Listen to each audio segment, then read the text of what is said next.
প্রিয় ছাত্রছাত্রী, আমার ক্লাসে তোমাদেরকে স্বাগত জানাই। আজকে আমি আলোচনা করব দশম শ্রেণীর আয়তঘন বা সমকোণী চৌপল। আজকে প্রথম পর্ব। তো চলো শুরু করা যাক।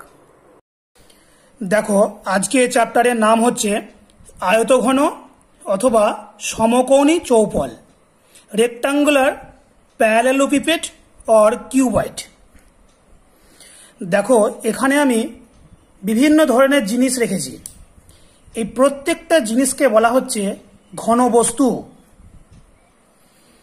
এই যে ঘনবস্তু, তার মানে এটা একটা ঘনবস্তু, এটা একটা ঘনবস্তু, এটা এটা এটা এরা সবাই হচ্ছে এক একটা ঘনবস্তু। এবার আমি এই তিনটে ঘনবস্তুকে সরিয়ে রাখলাম, এই দুটোকে আমি রাখলাম। এবার দেখো, এই দুটো ঘনবস্তুর মধ্যে কোনো সাদৃশ্য কি লক্ষ্য করতে পারছো? এই দুটো ঘনবস্তুর মধ্যে সাদৃশ্য হলো এরা একই গোত্রের, অর্থাৎ এদের বৈশিষ্ট্য এক। বৈশিষ্ট্য বলতে এই দুটো ঘনবস্তুই এই তিনটে ধর্মকে মেনে চলছে। প্রথম কি বলা হচ্ছে, বলছে প্রতিটি তল আয়তক্ষেত্রাকার। দেখো, এরও উপরের তলটা আয়তক্ষেত্র, নিচের তলটাও তাই, এই সাইডে এই সাইডে এইদিকে যতগুলো তল আছে, মোট 6টা তল আছে, প্রত্যেকটা তলই কিন্তু আয়তক্ষেত্রাকার। এর ক্ষেত্রেও তাই, এদিকে এদিকে এই সাইডে সব তলগুলো কিন্তু আয়তক্ষেত্রাকার। 2 নম্বর, বিপরীত তলগুলির দৈর্ঘ্য ও প্রস্থ সমান। বিপরীত তল মানে কি? এই যে উপরে যে তলটা, এই তলের বিপরীত তল কোনটা? এর নিচেরটা। এর যা দৈর্ঘ্য প্রস্থ, এরও তাই দৈর্ঘ্য প্রস্থ। ঠিক তেমনভাবে বলতে পারি আমি, এই যে তলটা, এই তলের বিপরীত তল কোনটা হবে? এই দিকেরটা। এর যা দৈর্ঘ্য প্রস্থ, এই বিপরীত দিকের দৈর্ঘ্য প্রস্থ একই। তাই বলা হচ্ছে বিপরীত তলগুলির দৈর্ঘ্য ও প্রস্থ সমান। এর ক্ষেত্রেও ঠিক তাই। 3 নম্বর, সন্নিহিত তলগুলি পরস্পরের উপর লম্ব। সন্নিহিত তল বলতে কি বোঝায়? সন্নিহিত তল মানে হচ্ছে দুটো পাশাপাশি তল। আমি যদি এই তলটার কথা চিন্তা করি, তাহলে এর পাশে কে আছে? এ আছে। আবার এর পাশে এইটাও আছে, আবার এর পাশে এই দিকটা আছে। তুমি চিন্তা করে দেখো, প্রত্যেক তল দুটি পরস্পরের উপর লম্ব। এই তলটা আর এই উপরের তলটা, এরা কিন্তু পরস্পরের উপর লম্ব, একদম সোজা হবে। একদম এই তলটার সঙ্গে এটা কিন্তু একদম লম্ব হবে, এই তলটা নেমে গেছে। তাহলে এই তলটা লম্ব, এই তলটা তার পাশের তলের সঙ্গে লম্ব, এই তলটা তার এই পাশের তলের সঙ্গে লম্ব। অর্থাৎ যে কোনো দুটো সন্নিহিত তল তুমি নাও না কেন, তারা পরস্পরের উপরে লম্ব। এই তিনটে বৈশিষ্ট্য এই দুটো ঘনবস্তু কিন্তু মেনে চলছে। যে সমস্ত ঘনবস্তু এই তিনটে বৈশিষ্ট্যকে মেনে চলবে তাদেরকে বলা হয় আয়তঘন বা সমকোণী চৌপল। তাহলে আমি বলতেই পারি, এটা হলো একটা আয়তঘন, এটা হলো একটি আয়তঘন। এটা সরিয়ে দিচ্ছি, বড় আকারে যদি একটা নিই, দেখো এটা হচ্ছে একটা আয়তঘন। পেন্সিল বক্সটা হচ্ছে একটা আয়তঘন। আমাদের যে কোনো একটা বই নাও, সেই বইটাও কিন্তু একটা আয়তঘনের উদাহরণ। তোমাদের অঙ্ক বইটা আয়তঘনের উদাহরণ। তাহলে তোমরা বুঝতে পারছো যে কোন ঘনবস্তুগুলোকে আমরা আয়তঘন বা সমকোণী চৌপল বলবো? যারা এই তিনটে বৈশিষ্ট্যকে মেনে চলবে, তারাই আয়তঘন। আচ্ছা, আয়তঘনের ছবি আমরা কি করে আঁকবো? দেখো, এগুলো সবই হচ্ছে ত্রিমাত্রিক, 3 ডাইমেনশনাল। একটু পরে আমরা সেটা বলবো। তো সেটাকে ছবি আঁকা একটু মুশকিল, কিন্তু তবুও আমরা আঁকতে পারবো, চেষ্টা করবো আঁকার। আমরা আয়তঘন আঁকার সব থেকে সহজ উপায় হচ্ছে এরকম একটা আয়তক্ষেত্র আঁকবো, তার পাশে আর একটা আয়তক্ষেত্র আঁকবো। দুটো একই যেন দেখতে হয়, একই সাইজের হয়, দুটো আঁকলাম। এবার কি করি, এই কোণাগুলো যোগ করে দেবো। এই কোণা, এই কোণা, এই কোণা আর এই কোণাগুলো যোগ করে দেবো। বাস, একটা আয়তঘন তৈরি হয়ে গেল। কিরকম দেখতে লাগছে? একটা বাক্সের মতো। ঠিক একটা বাক্সের মতো। সেই বাক্সটাও তো হচ্ছে একটা আয়তঘন, এটা সমকোণী চৌপল। এই জুতো রাখার বাক্স বা একটা আস্ত ইট, এগুলো সবই হচ্ছে আয়তঘন বা সমকোণী চৌপলের উদাহরণ। আমরা এই আয়তঘনটা একটা নাম দিচ্ছি, A B C D E F G H নাম দিলাম।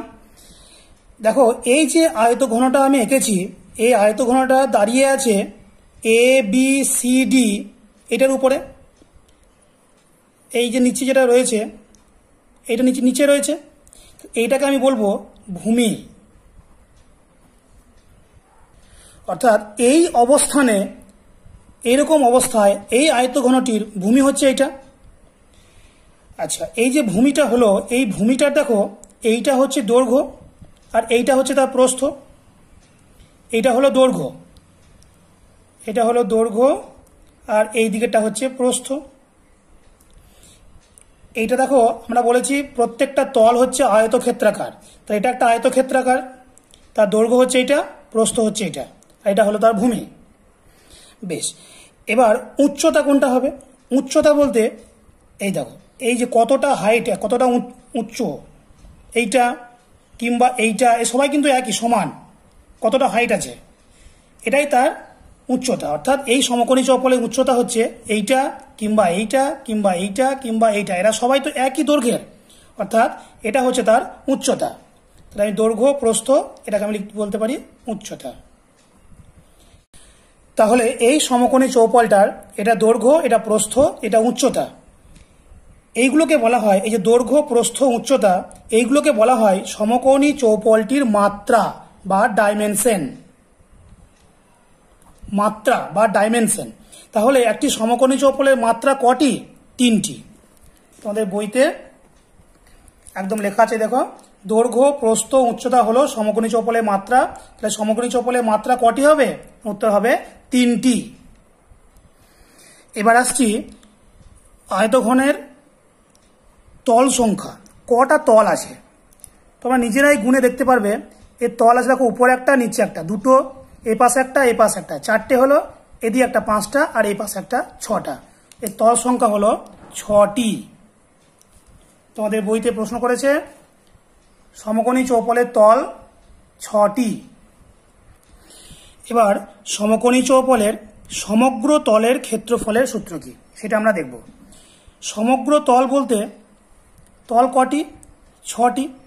তাহলে সমগ্র তলের ক্ষেত্রফল মানে হলো 6টি তলের ক্ষেত্রফল। এক একটা তল কেমন? এক একটা তল হচ্ছে আয়তক্ষেত্রাকার।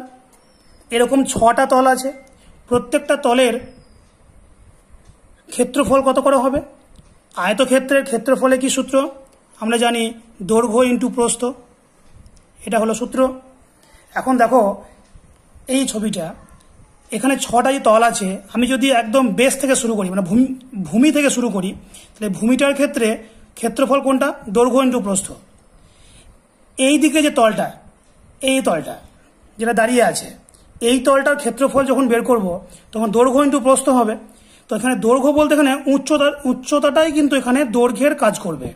তাহলে এই উচ্চতা আর এই প্রস্থ, তাহলে উচ্চতা ইন্টু প্রস্থ, এরকম করে করে যদি কম্বিনেশন তৈরি করি, এই দিকেরটার এই দিকেরটার এই দিকে যেটা আছে, এরকম করে মোট 6টি তলের যদি আমি মোট ক্ষেত্রফল বের করতে চাই, তাহলে এই ফর্মুলাটা আসবে 2 ইন্টু দৈর্ঘ্য ইন্টু প্রস্থ প্লাস প্রস্থ ইন্টু উচ্চতা প্লাস উচ্চতা ইন্টু দৈর্ঘ্য।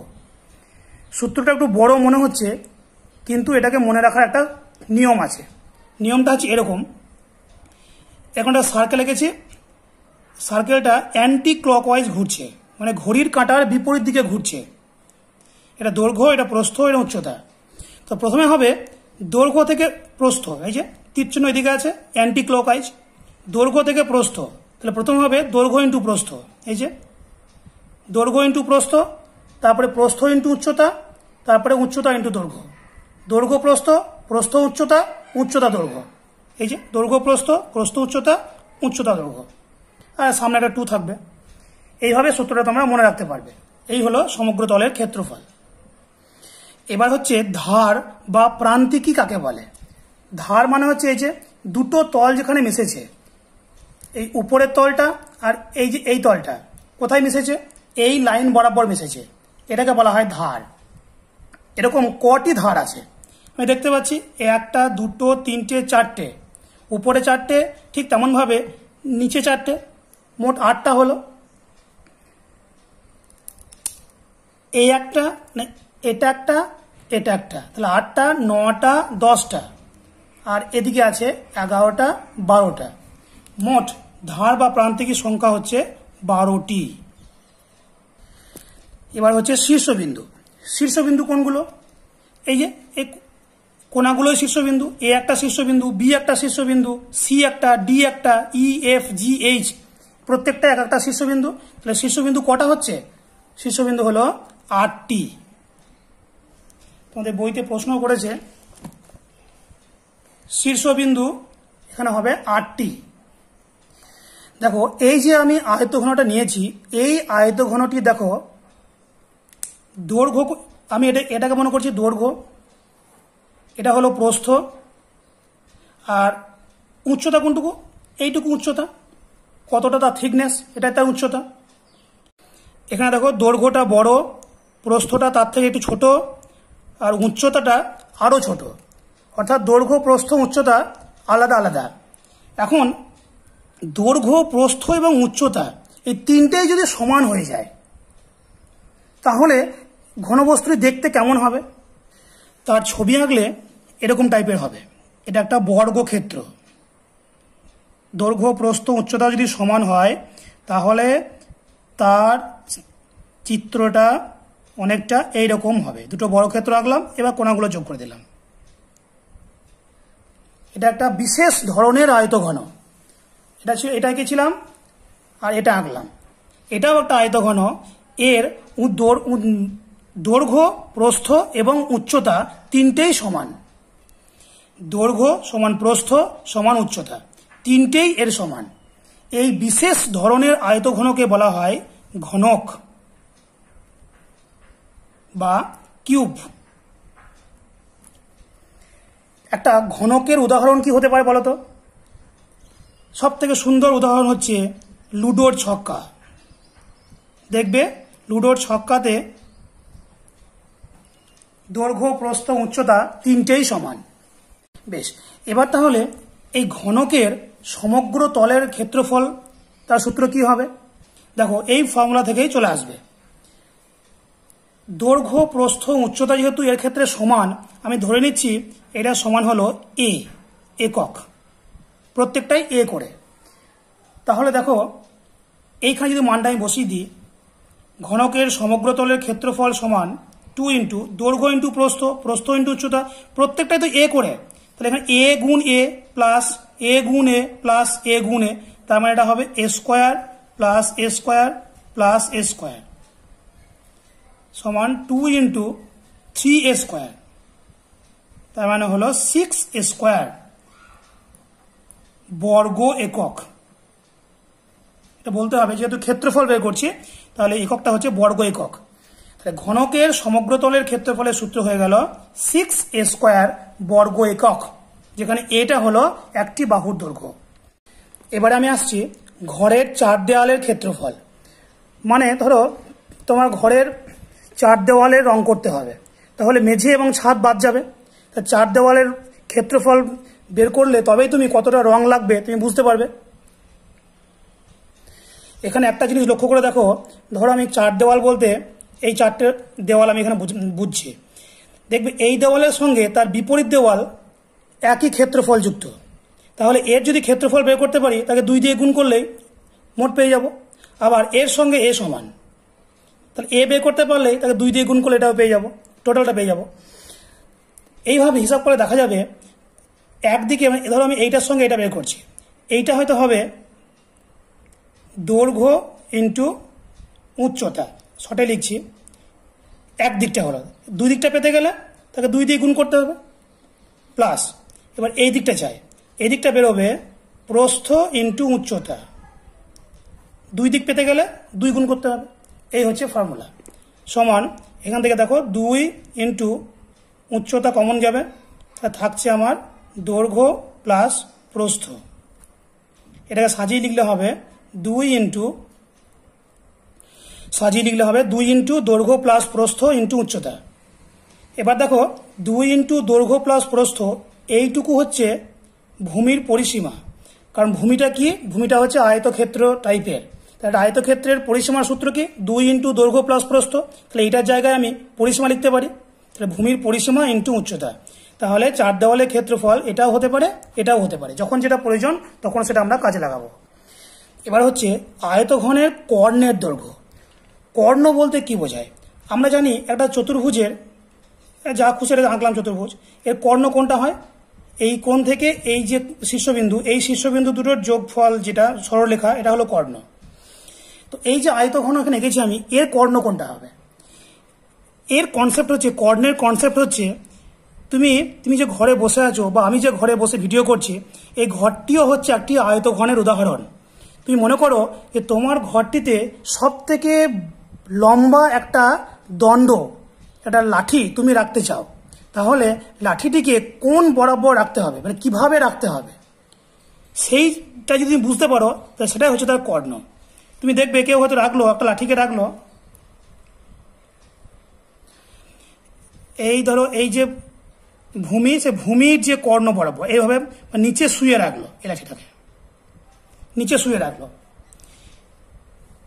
কেউ হয়তো বুদ্ধি করে একটু উপরে তুললো, আমি যদি লাঠিটাকে একটু উপরে তুলি তাহলে লাঠিটা এই পর্যন্ত আসবে, এখানে একটু ফাঁক থেকে যাবে। আবার যদি একটু তুলি এই পর্যন্ত আসবে, আরও বেশি ফাঁক থাকবে। এরকম করতে করতে দেখবে আমরা যদি লাঠিটাকে একদম এই যে কোনাকুনি, এই যে কোনাকুনি পর্যন্ত এইভাবে যদি আমি রাখতে চাই, তাহলে সব থেকে বেশি লম্বা লাঠি রাখা যাবে এই কোণা থেকে বিপরীত উপরের কোণা পর্যন্ত। অর্থাৎ আমি বলতে চাইছি যে মেঝের একটি কোণা থেকে তার বিপরীত কোণার উপরের কোণা, এটা নিচের কোণা, এটা হচ্ছে উপরের কোণা, বিপরীত দিকে, কিন্তু এইটা হচ্ছে তার কর্ণ। যদি আমি এইখানে চিন্তা করতাম তাহলে এইখান থেকে তার বিপরীত কোণা হচ্ছে এইটা এবং উপরের কোণা, তাহলে এটা নিচে এবং এটা উপরে, এইটা হলো তার কর্ণ। কেউ যদি মনে করে এই উপরের থেকে শুরু করব, ঠিক আছে, তাহলে উপর থেকে এর বিপরীত কোণা কোনটা হবে? এইটা হবে নিচে, উপর থেকে নিচে। এই যে কোনাকুনি, এই কোনাকুনিভাবে যদি আমি রাখতে চাই তাহলে সব থেকে বেশি দৈর্ঘ্যের লাঠিটাকে রাখা যাবে। এটি হচ্ছে আয়তঘনের কর্ণের কনসেপ্ট এবং সেটি হচ্ছে তার কর্ণের দৈর্ঘ্য। এই দেখো বইতে তো আমাদের পরিষ্কার করে এঁকে দেওয়া আছে, এই কোণা থেকে তার বিপরীত উপরের কোণা পর্যন্ত যে লাইনটা ডট ডট করে দেখানো হয়েছে, এটা হচ্ছে তার কর্ণ। সেটা কিভাবে বের করেছে? এটা সমকোণী ত্রিভুজ থেকে বের করা হয়েছে, পিথাগোরাস উপপাদ্য কাজে লাগানো হয়েছে, দিয়ে যে সূত্রটা যেটা এসেছে সেটা হচ্ছে এইটা, √ দৈর্ঘ্য স্কোয়ার প্লাস প্রস্থ স্কোয়ার প্লাস উচ্চতা স্কোয়ার। এটি হলো আয়তঘনের কর্ণের দৈর্ঘ্য। আমরা এখান থেকেই ঘনকের কর্ণের দৈর্ঘ্য বের করে নেব। ঘনক আমরা আগেই বলেছি দৈর্ঘ্য প্রস্থ উচ্চতা সমান, তাকে আমরা এ ধরে নিয়েছিলাম। তাহলে এখানে আর বসিয়ে দাও, এ স্কোয়ার প্লাস এ স্কোয়ার প্লাস এ স্কোয়ার, তার মানে হলো 3a স্কোয়ার, তার রুট, তার মানে হচ্ছে √3 ইন্টু এ। এই হলো ঘনকের কর্ণের দৈর্ঘ্যের সূত্র, একক। এবার শেষ বিষয়বস্তু আয়তন। একটা আয়তঘনের আয়তন বলতে কি বোঝায়? একটা আয়তঘনের আয়তন বলতে আমি বুঝবো সেই আয়তঘনের মধ্যে কতটা জায়গা আছে। আরো সহজ করে বললে সেই আয়তঘনের মধ্যে কি পরিমাণ বাতাস আছে, বা ওই আয়তঘনের মধ্যে যদি আমি চা রাখি, দার্জিলিং থেকে চা আসে, সেই রকম চা যদি ওর মধ্যে ঠেসে ঠেসে রাখা হয় তাহলে কত চা ওর মধ্যে ধরেছে, কত পরিমাণ চা ধরেছে, সেই চায়ের পরিমাণটা হচ্ছে তার আয়তনের সঙ্গে সমান। বা একটা এরকম আয়তঘন টাইপের ঘনবস্তুর মধ্যে বালি ভরা হয়েছে, তাহলে সেই বালির যে পরিমাণ সেটা হচ্ছে আয়তঘনের আয়তনের সঙ্গে সমান। তো সেই আয়তঘনের আয়তনের সূত্র হচ্ছে দৈর্ঘ্য ইন্টু প্রস্থ ইন্টু উচ্চতা। এখান থেকে আমরা ঘনকের আয়তন বের করব। ঘনকের ক্ষেত্রে কি বলছি বারবার, দৈর্ঘ্য প্রস্থ উচ্চতা তিনটেই সমান। তিনটাকে যদি আমি এ ধরে নিই তাহলে এ গুণ এ সমান a³ এটা হবে ঘন একক। ঘন কেন? কারণ আয়তনের একক হয় ঘন, তাই এটা হচ্ছে ঘন একক। তাহলে ঘনকের আয়তন হয়ে গেল a কিউব ঘন একক। তাহলে এতক্ষণ ধরে আমরা যে সূত্রগুলো নিয়ে আলোচনা করলাম সেই সূত্রগুলো দেখো এক নজরে এক জায়গায় আমি লিপিবদ্ধ করেছি। সমকোণী চৌপলের সমগ্রতলের ক্ষেত্রফল, ঘনকের সমগ্রতলের ক্ষেত্রফল, চার দেওয়ালের ক্ষেত্রফল, আয়তঘনের কর্ণের দৈর্ঘ্য, ঘনকের কর্ণের দৈর্ঘ্য, আয়তঘনের আয়তন, ঘনকের আয়তন, এই মোট 7টা সূত্র এই চ্যাপ্টারের মধ্যে আছে। আমরা আজকে এই ফর্মুলাগুলো দেখলাম, পরের দিন অঙ্ক শুরু করব। ধন্যবাদ।